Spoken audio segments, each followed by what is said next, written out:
Okay, let's start. Welcome to this really interesting talk, which will be given by Noam Ordan, Jorge Gracia, I guess, is it a and Ilan Kernerman with a really interesting title, Auto-Generating Bilingual Dictionaries. So. Okay, so actually I'm Morris Alper from Dictionaries, and my colleagues are partially here physically and partially in spirit. Okay. So, and today I'll be talking about our project for auto-generating bilingual dictionaries. So, first of all, just to give some context, in really broad terms, I think we all know that some of the current issues that are facing dictionaries and people making dictionaries and lexicographers are that print dictionaries are not as high demand as they used to be. So although the information is still important, people aren't necessarily all going out and buying physical dictionaries. And so that creates some economic issues. In addition, just producing the content, lexicographic content in general, is quite expensive. And as a result of both of these, the economic barrier for creating certain types of content is too high to make it actually feasible. So in particular, once we look outside of the sphere of the small set of languages that are extremely well-resourced, the economic barriers can make it difficult to actually produce materials for under-resourced languages, and also for particular pairs of languages that may be not as in high demand. So these are resources which would still be extremely useful and would help many people, but perhaps there isn't the economic barrier to creating them is too high to make it feasible. On the other hand, as I said, the lexical data itself is still very important and very useful. And the bright side is that actually a lot of the work which has traditionally been done by hand can be automated. And so the more that can be automated, the lower these barriers are, and the more resources can actually be created, and the more languages and language pairs can be resourced. And so in order to do this, we would like to actually bootstrap by leveraging the existing data sets that we already have, because we don't have to start, well, I guess the topic is lexicography from scratch, and in a certain sense, automating things is from scratch, but we're not starting completely from scratch because we already have these very high quality, robust data sets. So we would like to leverage them in order to automate as much as we can of this process. And so then the question that's asked is, well, what tools do we have and what methods can we use to facilitate and automate creating this lexical data? So I'll talk a little bit about us. So as Dictionaries, we actually have many different, very high quality, robust lexicographic resources. And just to talk for a minute about two of them, because these are the ones that are most relevant for the project at hand. So we have the MLDS, which is the Multi-Language Dictionary Series, or Global Series. This is a series of dictionaries for which we have lexicographic cores for 24 languages, each of which has at least about 12,000 main entries, some of which have actually considerably more than that. And on those cores, we've then attached translations in order to create bilingual dictionaries. So we have almost 100 sets of bilingual translation equivalents for these lexical bases, and I'll show you a graph of that in a second. So this is a really high-connected multilingual resource and something which can definitely be leveraged. In addition, we have what's called the KMT, K-Multilingual Translators, or Multiglass. So actually, this was created by starting with our English Multilingual Dictionary, which has many entries in English and translations into a whole plethora of languages, 45 different languages. And many of these, about half of these, we've actually reversed and manually edited. So I think many of you are already familiar with this process to greater or lesser extents. But if we take say a dictionary of English with translations of the headwords into some other language, then those can be partially reversed, and then that also requires some manually editing, because A translating to B doesn't automatically imply B translating to A, but it's a good first order approximation.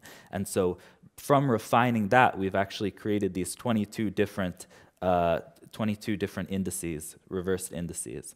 So in both of these cases, we actually have some really rich multilingual data already, and then the question is, how can we leverage that to increase our multilinguality? So just looking at the MLDS, you can see here I have we've created a graph of the different languages we possess.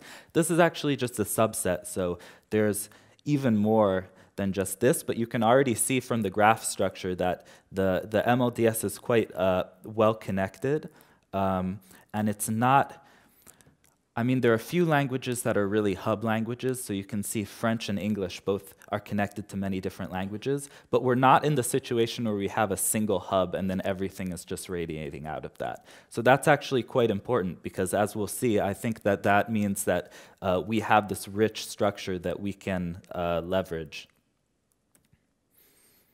So, in particular, for this project, automatically generating bilingual dictionaries, what we're interested in doing is looking at language pairs which are not currently translated, which don't currently have a link between them, and trying to automatically generate that link by bridging multiple translations. So let's say going from language 1 to language 2 to language 3, and bridging it, creating a language 1 to language 3, or perhaps even going through even more pivots.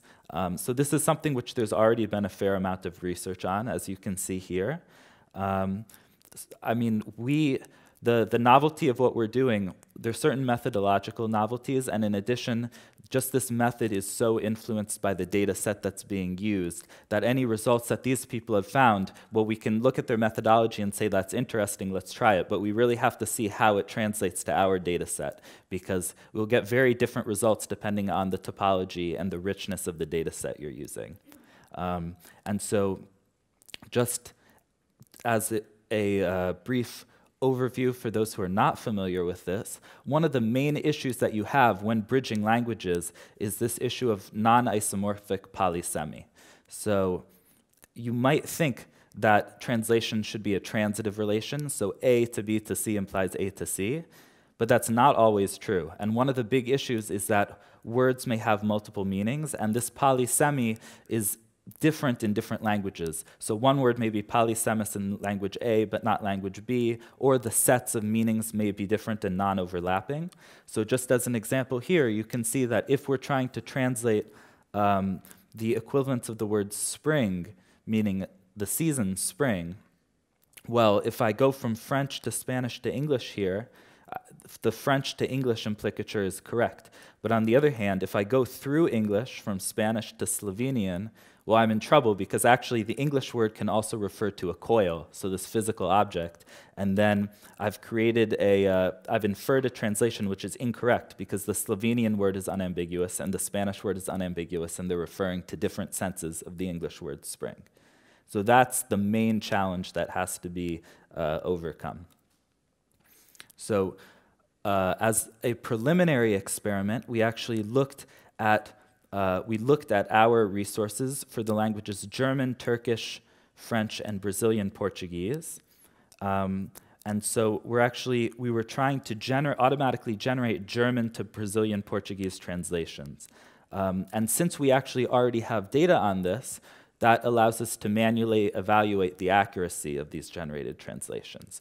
So what we would do is we have all these pairs, German to Turkish, Turkish to French, French to Brazilian Portuguese, and back in the MLDS. So we would try to find translation equivalents following along this path, and we want to return back to the same word that we started from. Because if we've arrived at a different word than the one that we started from, then that means that the meaning has shifted across the translation path, and we can't infer translations. And if we couldn't close the gap at that last step with the MLDS, then we would also see if we could find a translation that would close the gap in the KMT. So the KMT, recall, was the English multilingual dictionary that we then reversed and created indices for. So since those were created semi-automatically, we wanted to start by looking at the MLDS, since that's perhaps the most reliable data that we would have. And if it wasn't present there, then we would use the KMT as a fail-safe. So just an illustration of the procedure. We're trying to go around and find a loop of translations.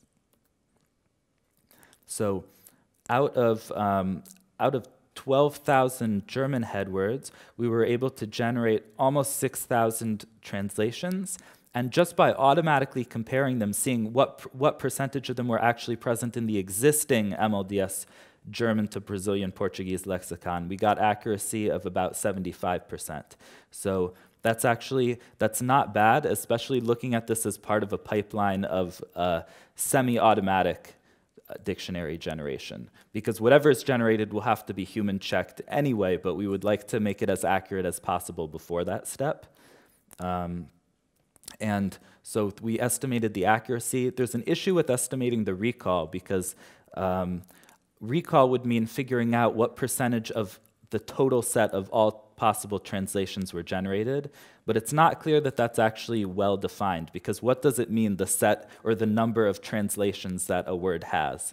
A word can have many, many different translations of varying quality, and so this is actually something which has to be thought about, because the papers that I've seen haven't necessarily been able to measure the exhaustivity of the method in a really compelling way. But as I said, we have reasonable accuracy here.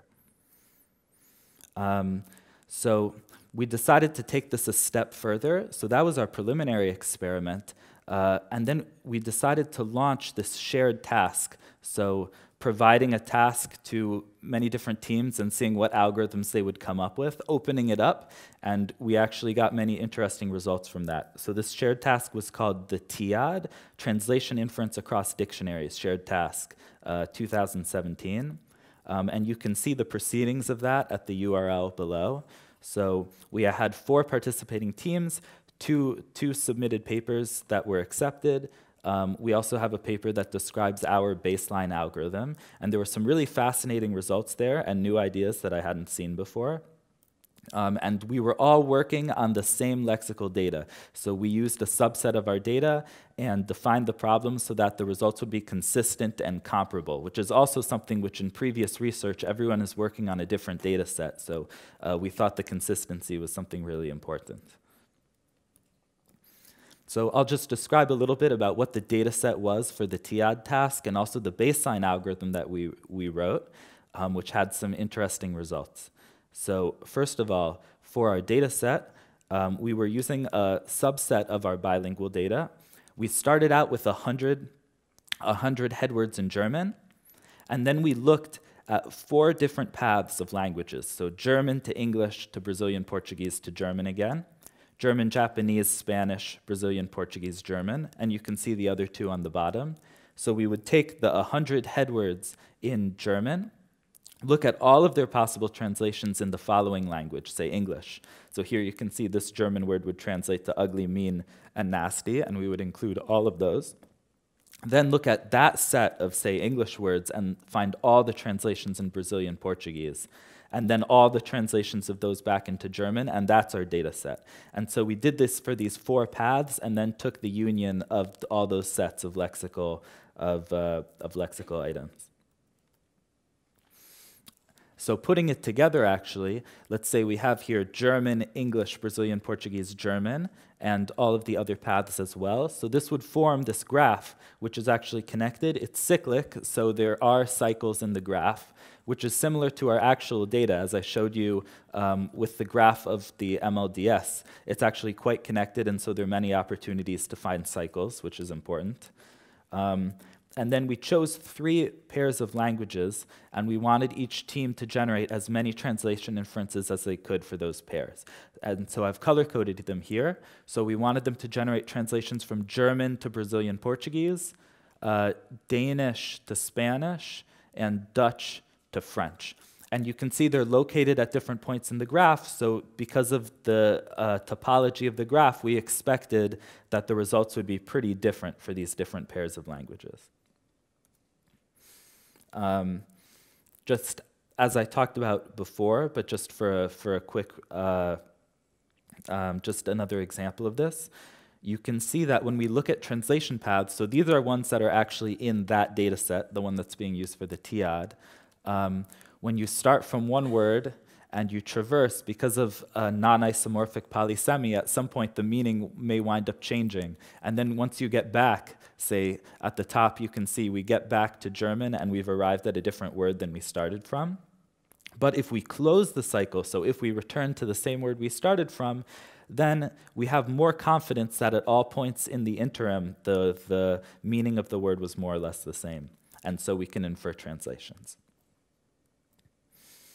So I'll just describe what we did for our baseline algorithm, which had some pretty interesting results. And if you want to see what the other teams did, you can go to the TIAD, you can go to the proceedings of the TIAD and actually read their papers.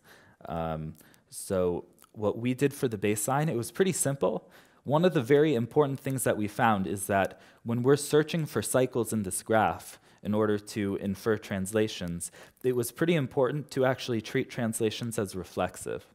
So in general, a translation is not necessarily reflexive. If A translates to B, perhaps A is a word that doesn't have a direct translation in language B, and so an explanation is given. So that's not exactly something you could reverse for a dictionary, because an explanation will not necessarily make a good head word. Or there may be issues with inflections of verbs. So you can't always flip translations, but we did find that when searching for cycles, actually, if you allowed translations to be undirected, you would find many more cycles, and because of the fact that you're looking at many languages in parallel, it seems to smooth out a lot of the issues you would have if you were only reversing one translation path. And in addition, of course, we only looked for cycles that traversed each language at most once, so that made the problem computationally feasible, and then just doing a simple depth-first search for undirected cycles that contained the word you're trying to translate and the language you're trying to translate it into, and forming a translation inference from that. So that's how the baseline algorithm worked. And we actually found that for the different language pairs, the precision was between 70% and 100%. These were actually evaluated by manually checking a subset of the data. So it does seem to be that it's highly dependent on the graph topology. In particular, the bottom two pairs of languages, the top two pairs of languages were actually directly connected in the graph originally, and we were just trying to generate the reverse direction. And so those actually gave much better precision than the pair Dutch-French, where they were actually separated by other languages. So what this seems to imply is that the graph typology is really important, and if you have a more connected graph, it at least suggests that you're going to get much better results, which is something that our lexicographic data has. So that's promising. We also looked at which paths were actually most commonly traversed in order to find translation inferences, and we found that by far, the most common paths, the top two you can see here, actually do use reverse translations, meaning that it actually was very important that we found undirected cycles and ignored the direction of the translations. So that's just a really basic overview of what we found, and some ideas that we're interested in looking into the future includes trying to inherit other fields through this pivoting. So if we find a cycle of inferred translations, we would like to say that things like, say, synonyms should be inheritable through that. We'd also be interested in, we were just doing a depth-first search and taking the first translation inference we found, but what may be better is to look at all of the cycles that obey the criteria, and then ranking them based on some score of confidence to figure out which are the best translations. Possibly looking at language typology or other fields in our dictionary, because right now we were just looking at translations, but it might be that, say, more closely related languages will increase the confidence. Trying to measure the exhaustiveness of translations. So how do we know how far we've gone and how much more we need to do, given that we can't just count the total number of possible translations, because that's not well defined. And the last thing that we're interested in was that we actually found that many times if you find something that's almost a cycle but it doesn't close, actually the word you return to is a synonym of the word you started out from, which is also interesting information. So perhaps there's some way to automatically generate synonym sets and to do something with that information. So we would also be interested in that. So that's everything I have for now, and I'm curious to hear any questions if you have them. Thank you.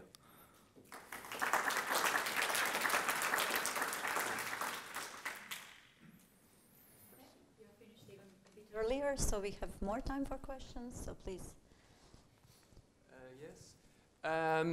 During your talk, you haven't mentioned parallel corpora as a possible source for checking candidates and stuff like that. Do you use them, or? Well, we did not for this method, and I think that's very promising. We've also thought about that, so I think that's a great idea. I think there was a question. You had a question?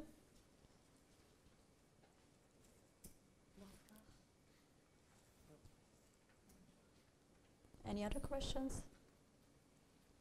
If there are no questions, I'll just like a couple of comments. Just for some clarifications, Jorge Gracia is our colleague from Polytechnic University of Madrid, who participated in this. Noam Ordan is the person at Dictionaries who led this exercise and unfortunately couldn't come. I wanted to mention also that our method of translating is to limiting translators to providing maximum 3 translations. So we find when we are comparing with other research, very often there are lots of translation equivalents there.